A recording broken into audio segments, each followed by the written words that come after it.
Cara merawat 70 batang cabai organik yang saya tanam di polybag ya teman-teman. Dan bagaimana caraku, simak ya.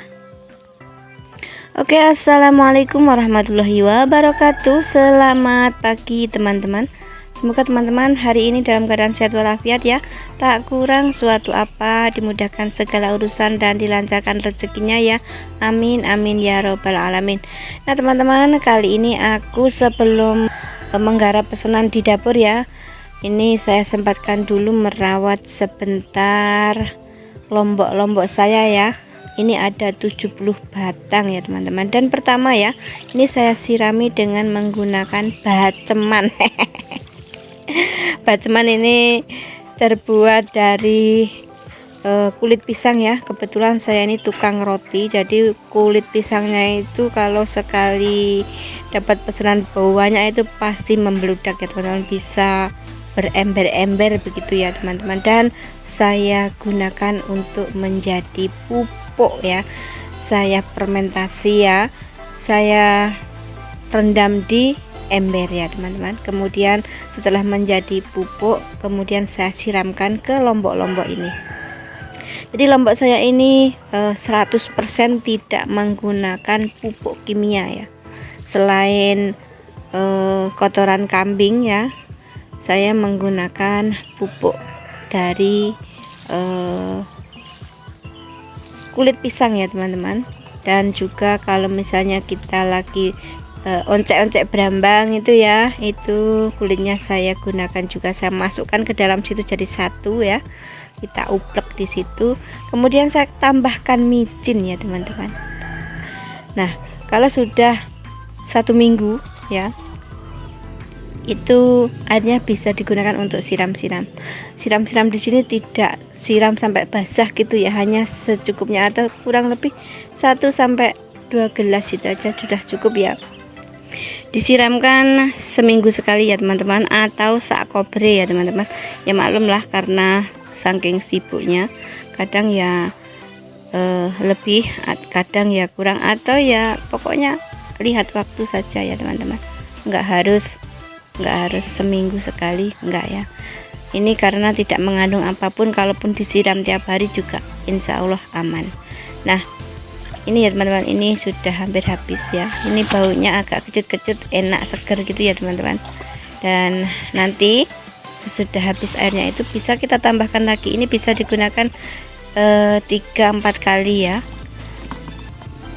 rendamannya ini ya teman-teman. Nah ini saya kasih air penuh, dan yang ini masih baru ya teman-teman. Ini baru saya taruh dan sudah hampir busuk ya, kita tambahkan lagi seperti ini. Nah untuk yang baru seperti ini ya teman-teman, ini saya menggunakan air dari cucian beras, itu saya masukkan ke sini ya. Setiap nyuci beras saya masukkan ke situ, nanti lama-lama juga akan banyak dan membusuk dengan sendirinya ya teman-teman. Dan alhamdulillah seperti ini sudah berbunga ya ini lomboknya. Jadi nanti kalau mau ambil untuk lalapan, pesanannya sedikit ya, di bawah 200 ini aman ya teman-teman. Ini enggak perlu beli ya. Dan ini ada saput kelapa ya teman-teman. Ini kulit kelapa saya taruh di sini. Ini juga ada manfaatnya. Ini juga mengandung vitamin ya untuk tanaman ya teman-teman. Dan alhamdulillah dengan pupuk yang saya gunakan itu menjadi subur seperti ini ya, tanpa kimia ya teman-teman, 100% tanpa kimia, dan bisa ditiru ya. Ini setelah 2 minggu ya teman-teman, setelah 2 minggu penyiraman hasilnya seperti ini, perbedaan dari yang tadi ya. Ini pagi hari ya teman-teman, lomboknya itu kayak menghadap ke bawah seperti ini ya. Ini tidak layu, tapi ini sangat kaku sekali, sangat seger sekali ya teman-teman. Dan nanti kalau agak siang itu dia akan berdiri lagi ya teman-teman, menghadap ke matahari seperti itu. Bagus ya. Saya juga heran ini kenapa dia bisa merunduk seperti itu ya teman-teman, padahal ini enggak layu sama sekali. Ini seger sekali ya teman-teman. Dan 2 minggu setelah penyiraman ya ini teman-teman, alhamdulillah.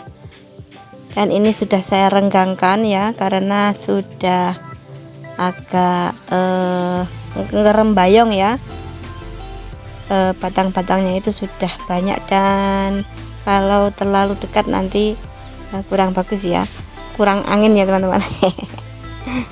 Ya alhamdulillah seperti ini. Untuk perawatannya hanya cukup disiram saja, dan karena ini musim hujan sama sekali saya tidak menyiramnya ya teman-teman. Mudah-mudahan hasilnya bagus ya, dan tidak rontok ya teman-teman.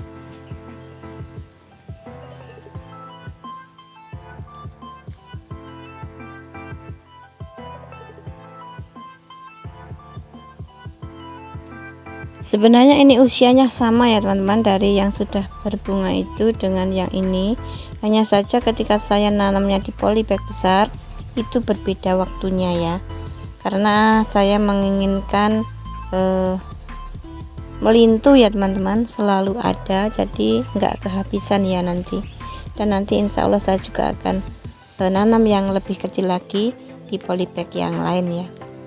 Ini saya sudah pindah ke sini biar agak renggang juga ya teman-teman, nggak nyumpol jadi satu ya teman-teman. Dan sudah bisa ya, ini kalau diambil yang besar-besar itu untuk lalapan ya, tapi kurang sedikit tua saja ya. Oke, semoga bermanfaat ya teman-teman. Untuk teman-teman yang punya lahan sempit jangan khawatir, bisa nanam lombok itu di polybag. Jangan lupa bersyukur, syukuri apa yang ada. Wassalamualaikum warahmatullahi wabarakatuh. Jumpa lagi di dapur. Oke.